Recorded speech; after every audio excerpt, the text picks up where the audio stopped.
as she said, my name is Kass McPherson, and I'm a fat lesbian! No, just playing around, I'm not fat.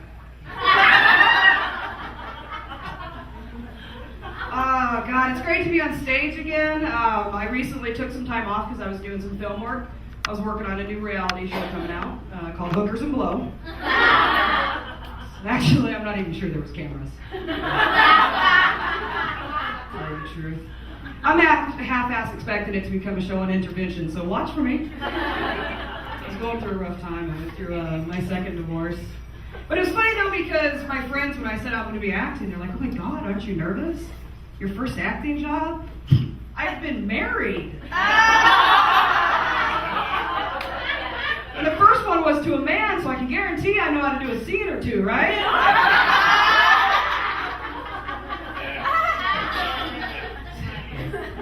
Actually, most recently I was married to a woman, but previously I was married to a man, and the only thing I got out of it was a great son.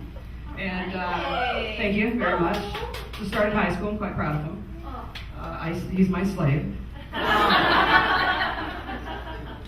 Actually, recently he just had a circumcision at 14, but we were on the way with him, so...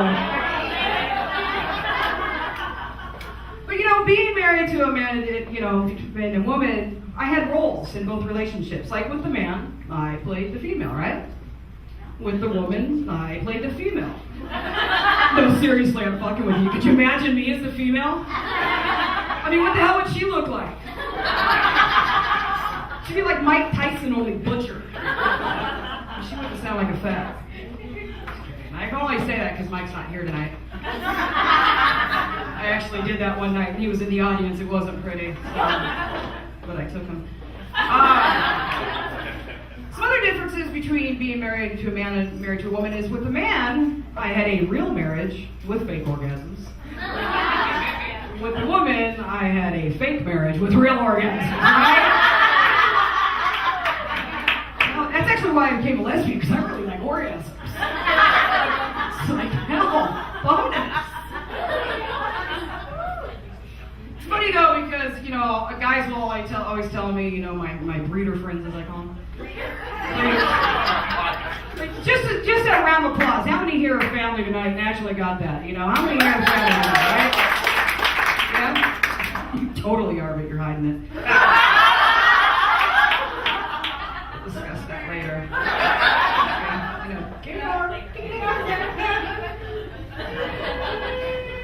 Exactly.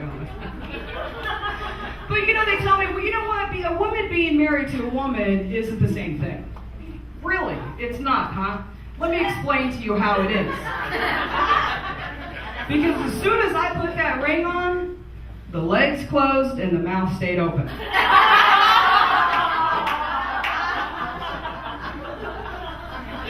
then, of course, what else happened? I never got laid again. But it's funny with sexual couples, they're just like, oh yeah, I don't ever get any and all that stuff, and you don't call it anything. And with gay men, coincidentally, this doesn't happen because with them it's like a big long sword fight. So they're cool. But with lesbians, we're dramatic and we got a name for it. It's called lesbian bed death. Right? I swear to God, this is a true condition. I don't make this up. Google it. That's how I found out about it. I'm kidding. The theory behind it is that there's not enough testosterone between two women to fuel the sex drive.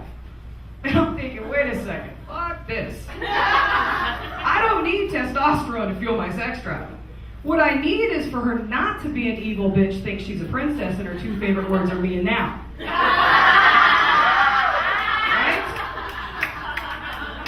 It also helped if she knew how to do the reverse cowgirl. Kind of partial to that, but not a Dirty Sanchez. Because that's freaky. Again, if you want to know what it is, Google it. All I know is there's shit involved. Lesbian, not gay. I'm not bitter about marriage, though. I do think that marriage should have a 5-year rule. Like, you shouldn't be able to apply for a marriage until you've been together for 5 years. Gay, straight, whatever. Reason is that way, 6 months down the road when it goes to shit, because it will, You could be like, well, at least we had 5 good years. Obviously, I'm not going to get married again. I decided I'm going to be single all my life. I love being in the dating scene, though. You know why I like being in the dating scene? And let me just answer this question for you right now, ladies. I know that you guys are out there, you're checking me out, you're wanting to see if you can hook up. Okay, and chances are probably yes, because I'm kind of a whore. But I got one criteria, and there is one criteria you need to meet, and that is simple: you need to be a freak. That's it. And ladies, how many here is a freak? You guys are going to tell me. You going to give it up on me? You're right. Well, if anybody doesn't know what I mean by this, simply define it, you get creative in bed. Right? Variety is the spice of life. A little role-playing, whatever have you. And I've been really lucky lately, because the ladies I've been hooking up with have been freaks. Like, most recently I had a short relationship with this deaf girl. And, don't judge. And she had this thing for hand puppets. Like, she really loved Sherry Lewis.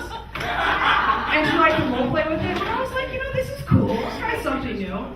Except for she used to get so pissed off at me when we'd start making love because she'd want me to start talking dirty to her. And God damn it, I've tried, but I don't know sign language.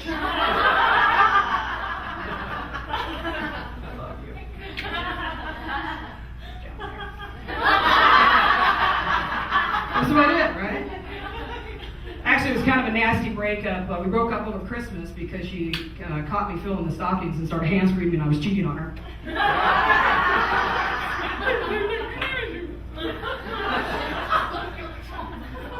I'm going to hell for a lot of other things, trust me. There's a long list of stuff. I've been piling up since I was 3, so...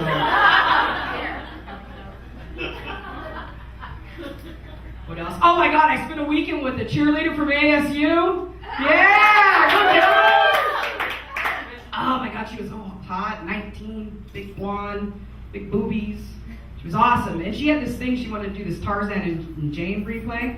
And I was like, cool, all right, this is something new.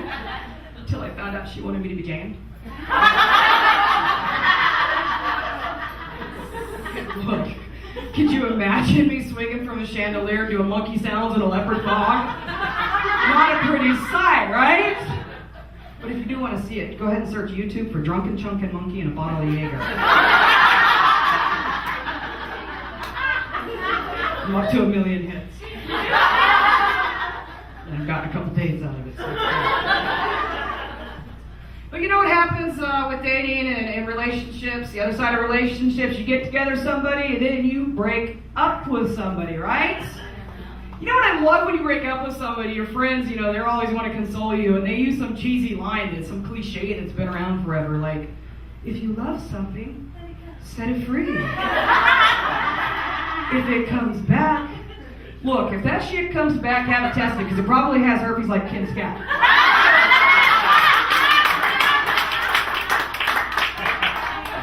Especially if it's been anything more than 6 months, just let it go, right? That's another one I like. Oh yeah, sometimes goodbye is a second chance. Yeah, usually to find somebody better. Right? Who doesn't have syphilis. Hopefully. But you know what? My favorite of all is there's plenty of fish in the sea. Okay, look, I'm a lesbian. It's more like there's plenty of sushi at the bars. So give me a couple California rolls to go.